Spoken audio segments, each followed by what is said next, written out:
Assalamualaikum warahmatullahi wabarakatuh. Perkenalkan, nama saya Amalina Sana, NIM 18002052. Di sini saya sebagai pemateri utama akan menjelaskan materi tentang pengelolaan kurikulum dan pembelajaran serta apa saja masalah kurikulum di Indonesia dan apa solusinya. Baiklah, untuk yang pertama saya akan mempresentasikan, yaitu yang pertama pengertian pengelolaan. Pengertian pengelolaan berasal dari kata kelola, yaitu yang istilah lainnya itu manajemen, yaitu yang artinya ketata laksanaan dan tata pimpinan. Maka dapat disimpulkan bahwa pengelolaan itu adalah pengadministrasian, pengaturan dan penataan suatu kegiatan atau proses pembelajaran pada pengawasan suatu hal yang terlibat dalam pelaksanaan kebijaksanaan untuk mencapai suatu tujuan. Yang kedua, pengertian kurikulum. Pengertian kurikulum yang lebih luasnya dikemukakan oleh Nana Sujana, yang kurikulum artinya adalah program atau pengalaman belajar dan hasil-hasil belajar yang dapat diformulasikan melalui pengetahuan dan kegiatan yang sistematis yang diberikan kepada peserta didik yang ditanggung-jawabi oleh sekolah, serta untuk dijadikan sebagai pedoman segala kegiatan pendidikan yang dilakukan untuk belajar mengajar dalam kelas. Selanjutnya ialah pengertian pengelolaan pembelajaran. Pengelolaan pembelajaran adalah proses penyelenggaraan interaksi antara peserta didik, pendidik dan sumber belajar pada suatu lingkungan belajar. Jadi dapat disimpulkan pengelolaan kurikulum pembelajaran adalah pengadministrasian, pengaturan, dan penataan suatu kegiatan yang disusun atau pembelajaran yang disusun secara sistematis dan dijadikan pedoman dalam segala kegiatan pendidikan. Selanjutnya ialah ruang lingkup pengelolaan kurikulum dan pembelajaran, yang mana ruang lingkup pengelolaan kurikulum dan pembelajaran ini ada 4, yaitu yang pertama perencanaan kurikulum, yaitu perencanaan kurikulum adalah perencanaan kesempatan belajar yang diberikan kepada siswa yang bertujuan untuk membina peserta didik ke arah tingkah laku yang lebih diinginkan, yang mana perencanaan ini memberikan proses kepada seseorang dalam menentukan arah, menentukan keputusan yang diwujudkan dalam kegiatan untuk orientasi pada masa depan. Yang kedua ialah pelaksanaan kurikulum, yang mana penerapan program kurikulum ini yang telah dikembangkan, yang telah diuji coba dengan melakukan pelaksanaan dengan melihat situasi yang ada di lapangan.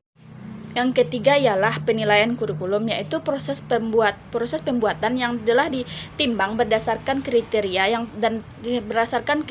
telah disepakati yang dipertanggungjawabkan untuk membuat suatu keputusan mengenai suatu kurikulum.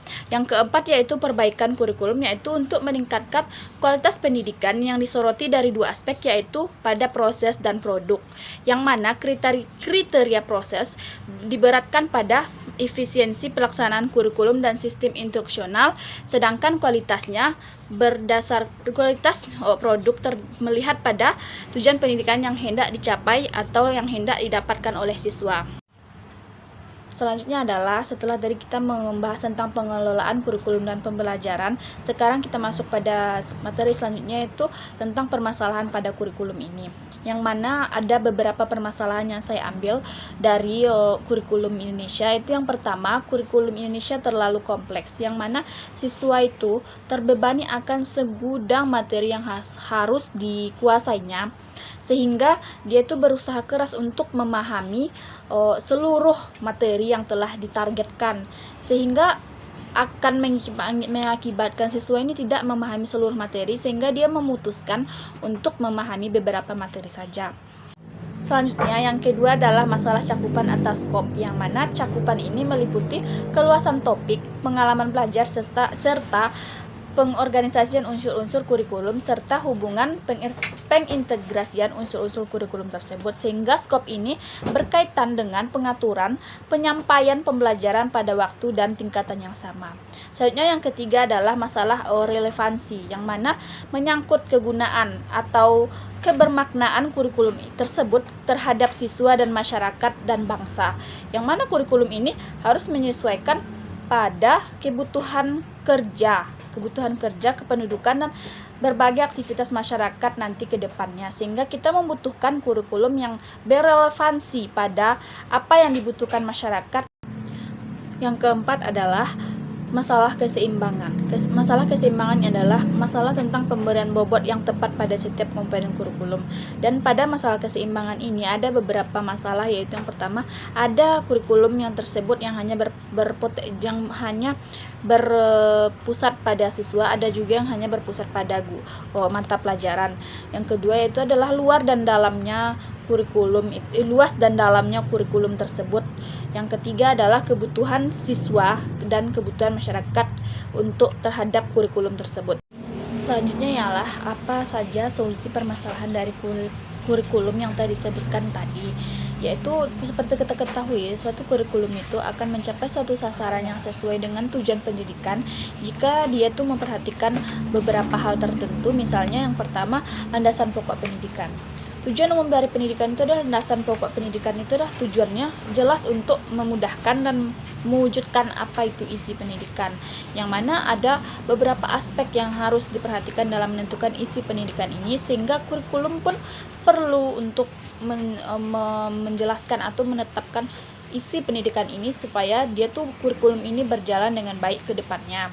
Yang kedua itu adalah kebijaksanaan pendidikan, yang mana kebijaksanaan pendidikan ini perlu dia identifikasi terdahulu supaya mengikuti apa saja yang ada di dalam kurikulum tersebut, sehingga kurikulum tersebut berjalan dengan baik dan sebagaimana semestinya. Solusi selanjutnya ialah yaitu memperlancar atau membuat program-program pendidikan di dalam kurikulum tersebut. Misalnya program pendidikan yang harus diperhatikan dalam kurikulum tersebut, misalnya mengefektifkan koordinasi antara komponen manajemen Dikbud misalnya dengan hubungan departemen lain dalam pendidikan. Yang kedua itu menyusun rencana jangka panjang dengan rencana jangka pendek. Yang ketiga itu misalnya program penyediaan tenaga kerja sehingga bisa dilaksanakan dalam kurikulum tersebut. Baiklah, sekian materi yang dapat saya sampaikan. Salah dan janggal saya mohon maaf. Assalamualaikum warahmatullahi wabarakatuh.